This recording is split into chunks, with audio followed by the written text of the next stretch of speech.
The year was around 1787, when a boy was born in southern Africa, who would grow up to change the course of history. His name was Shaka Zulu.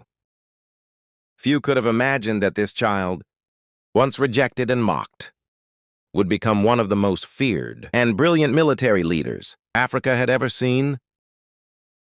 Shaka was born to Senzanga Kona, a Zulu chief, and his mother Nandi.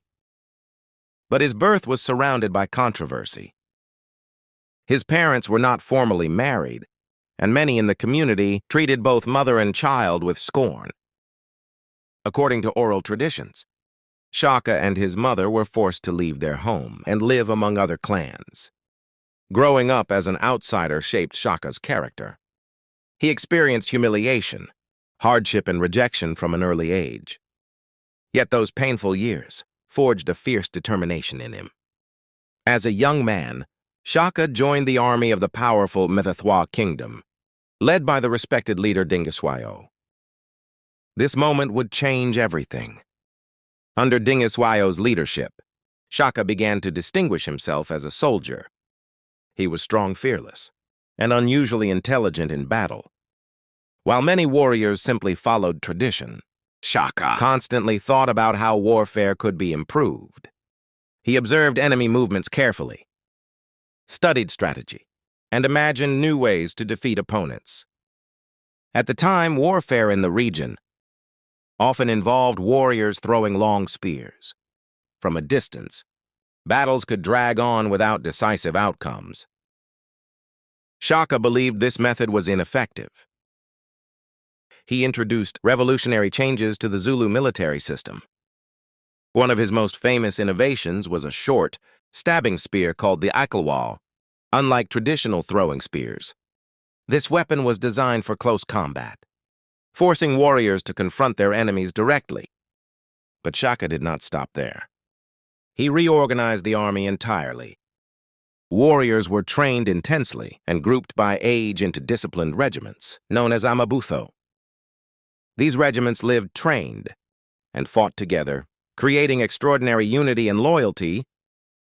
Shaka also introduced rigorous physical training, sometimes forcing his warriors to march barefoot across long distances to build endurance and toughness. Perhaps his greatest tactical innovation was a battle formation that later became legendary. It was known as the Buffalo Horns formation. In this strategy, the center of the army engaged the enemy directly, while two flanking groups moved around the sides, like the horns of a buffalo. Their mission was to surround the enemy and trap them completely once surrounded. Escape became nearly impossible. These military innovations transformed the Zulu forces into one of the most effective fighting machines in African history after the death of Dingiswayo. Shaka rose to power and became leader of the Zulu people. What began as a relatively small clan soon grew into a powerful kingdom. Through both conquest and strategic alliances, Shaka united many neighboring groups under his rule. Within a short time, the Zulu kingdom expanded rapidly across large areas of southern Africa. Communities that once lived as separate tribes were brought together into a centralized and organized state. Some joined voluntarily, impressed by Shaka's power and leadership. Others were defeated in battle and incorporated into the growing kingdom. Shaka's leadership style was intense and demanding. He expected absolute discipline and loyalty from his warriors. His military campaigns were swift, calculated, and often devastating to enemies, who underestimated the Zulu army. Yet Shaka was not only a warrior, he was also a nation builder. He reorganized social structures, strengthened central authority, and created a powerful identity among the Zulu people. Under his leadership, the Zulu kingdom transformed from a small clan into a regional power that commanded fear and respect. But great power often comes with great challenges. As the Zulu kingdom expanded, tensions grew both inside and outside the empire.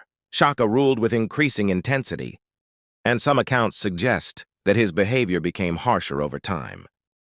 The death of his beloved mother, Nandi, deeply affected him. Historical traditions say that Shaka entered a period of profound grief. Some historians believe this grief may have influenced the final years of his rule, making his leadership even more strict and demanding. Eventually, political intrigue began to grow around him. In 1828, Shaka's life came to a dramatic end when he was assassinated by two of his half-brothers, including Dingain Kasenzanga Kona. The man who had built one of Africa's most powerful kingdoms was suddenly gone, yet the legacy of Shaka Zulu did not disappear. His military strategies continued to influence warfare in the region. His system of disciplined regiments shaped the strength of the Zulu kingdom for years after his death. Even European colonial forces would later face the power of the Zulu military tradition during conflicts.